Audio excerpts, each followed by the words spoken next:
Hello दोस्तों, मेरा नाम है अल्तमश ARK और आप देख रहे हैं ARK नॉलेज। तो दोस्तों, आज की वीडियो में हम बात करेंगे एक ऐसे परिवार के बारे में जिसने दुनिया की 80% दौलत पर अपना कब्जा कर रखा है और साथ ही साथ अमेरिका से लेकर ब्रिटेन तक जैसे ताकतवर देशों को दबा रखा है, और जानेंगे कि किस तरह ये सब इनके इशारे पर चलते हैं। तो चलिए हम वीडियो को बिना वक्त गवाए सीधे टॉपिक पर आते हैं। रोथस्चाइल्ड फैमिली की स्थापना करने वाले मेयर एम्स्टाइल, जिनका जन्म 1744 में जनवरी के फ्रैंकफर्ट में हुआ था। मेयर एम्स्टाइल ही वो शख्स हैं जिसने सबसे पहले सुनार वाली नीति अपनाई थी, यानी ब्याज देने वाली। और उनका मकसद कोई सिर्फ पैसे कमाना या छोटा मोटा नहीं था, बल्कि इनका मकसद था कि कैसे पूरी दुनिया पर राज किया जाए। दोस्तों, आपने फूट डालो और राज करो वाली नीति तो सुनी ही होगी। सबसे पहले इस नीति को सफल करने वाला यही परिवार है। मेयर एम्स्टाइल के 5 बेटे थे, जिसमें एक का नाम नेथन रोथस्चाइल्ड, दूसरे का नाम सोलोमन, तीसरे का नाम जैकब, चौथे का जेम्स और पांचवे का एंडर रोथस्चाइल्ड था। अब इस पूरे परिवार की क्रोनोलॉजी के समझिए कि कितना खुफिया दिमाग है इस परिवार का और कैसे इन्होंने ये सब काम करा है। सबसे पहले एम्स्टाइल ने अपने सभी बेटों को अलग अलग देशों में भेजा और वहाँ उन्हें बैंक की स्थापना करने को कहा। आपकी जानकारी के लिए बता दूं कि सबसे पहले बैंक मेयर एम्स्टाइल ने ही खोला था। उसके बाद बिजनेस को उनके इस खुफिया दिमाग ने एक अलग लेवल पर ले जाकर खड़ा कर दिया।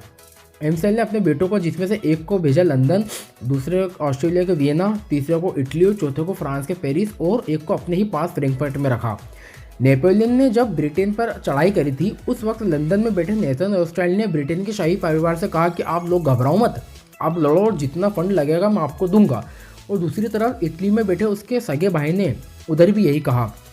चूँकि युद्ध होता है तो दोनों में से एक को तो हार का सामना करना ही पड़ता है, और जो देश हार जाता है वो अपना कर्ज चुकाने में असमर्थ रहे तो और फिर उस देश पर कर्ज ना चुकाने के दबाव बनाकर उस देश पर अपनी मर्जी से अपने कुछ नियम थोप देते हैं, जिससे धीरे धीरे उस देश को और उस देश की सत्ता को वो लोग कंट्रोल करने लग जाते हैं। तो इस तरह इस देश ने अमेरिका के साथ भी यही सब करा। आपको जानकर शायद आश्चर्य होगा कि जैसे हमारे देश की RBI है, उसी तरह जो अमेरिका की करेंसी का पूरा जिम्मा जिसके हाथ में है, आज वो रोथस्चाइल्ड फैमिली है। इतना ही नहीं, अमेरिका समेत दुनिया के कई देश इस परिवार की चपेट में आ चुके हैं। सिर्फ उस देश की करेंसी को ही नहीं चलाता, यह परिवार उस देश की सत्ता को भी कंट्रोल करता है। आज अमेरिका गवर्नमेंट को पूरा यही परिवार कंट्रोल कर रहा है, और इसी परिवार ने भारत के पूर्व राजनीतिक पार्टी कांग्रेस को भी यही परिवार फंड देता था, और मौजूदा देर में इस परिवार ने आम आदमी पार्टी को भी फंड दिया है। इतना ही नहीं, हमारे देश की मौजूदा सरकार BJP को भी इसी परिवार ने काफ़ी फंड दिया है, ताकि किसी न किसी तरीके से उभरती हुई राजनीतिक पार्टियों पर अपने हिसाब से नियंत्रण कर सके।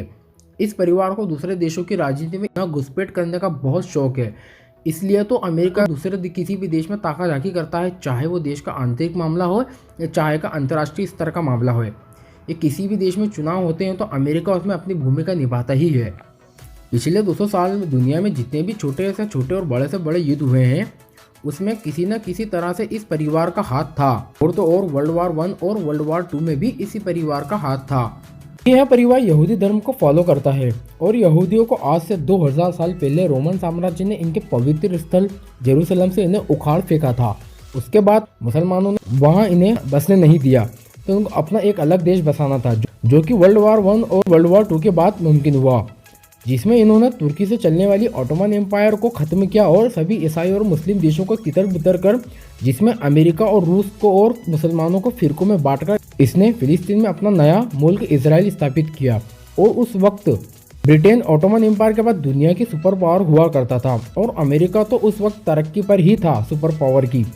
चूँकि ब्रिटेन के स्टॉक मार्केट में इस परिवार ने अच्छा खासा पैसा इन्वेस्ट कर रखा था और वहाँ की हुकूमत को भी काफ़ी कर्जा दे रखा था, जिसकी वजह से जब उन्होंने इसराइल की स्थापना करी और उस वक्त अरब देशों ने इसराइल पर हमला कर दिया और ब्रिटेन से मदद मांगने पर ब्रिटेन ने मना करा, तो रोथस्चाइल्ड फैमिली ने धमकी दी कि अगर तुमने हमारी मदद नहीं करी तो हम ब्रिटेन स्टॉक एक्सचेंज से हमारा सारा पैसा निकाल लेंगे, जिससे ब्रिटेन की अर्थव्यवस्था को भारी नुकसान झेलना पड़ेगा। 2 नवंबर 1917 को ब्रिटेन ने बाल्फोर डिक्लेरेशन नाम से खत लिखा, जिसमें उसने इसराइल की बात मानने पर हरी झंडी दी। ये इस बात का सबूत था। उसके बाद से ब्रिटेन इसराइल को सालाना $10 बिलियन एड के नाम पर देता है, और सिर्फ ब्रिटेन ही नहीं, अमेरिका भी इसे हर साल $30 बिलियन एड के नाम पर देता है। और इसके अलावा और भी कई देश हैं जो इसे सालाना $बिलियन में एड के नाम पर देते हैं। इतना ही नहीं, पूरे विश्व की 80% मीडिया का पावर भी इसी परिवार के हाथ में है। जी हाँ, दुनिया की 80% मीडिया और तो और हॉलीवुड से लेकर बॉलीवुड तक यह लोग अपना पैसा लगाते हैं और अपने एजेंटों को फैलाते हैं। इनका एजेंडा है दज्जाली एजेंडा, जिसे काफ़ी लोग इल्यूमिनाटी के नाम से भी जानते हैं। आपने भी कभी ना कभी ज़रूर सुना होगा।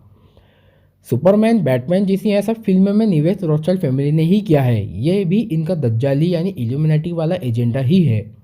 यूं तो ये लोग यहूदी धर्म को मानते हैं, मगर इनका ताल्लुक कबीले काबाला से है, जो कि शैतान की पूजा करते हैं। इसी वजह से इन्हें इल्यूमिनाटी में शामिल होने वाले लोगों को बेहिसाब पैसा मिलता है। बात करें इस परिवार की संपत्ति की, तो 3 से 5 ट्रिलियन डॉलर की संपत्ति है इस परिवार के पास। हालांकि माना जाता है कि इनके पास इससे भी कहीं ज़्यादा संपत्ति हो सकती है, क्योंकि अमेरिका की अर्थव्यवस्था ही आज 23 ट्रिलियन डॉलर पार कर चुका है।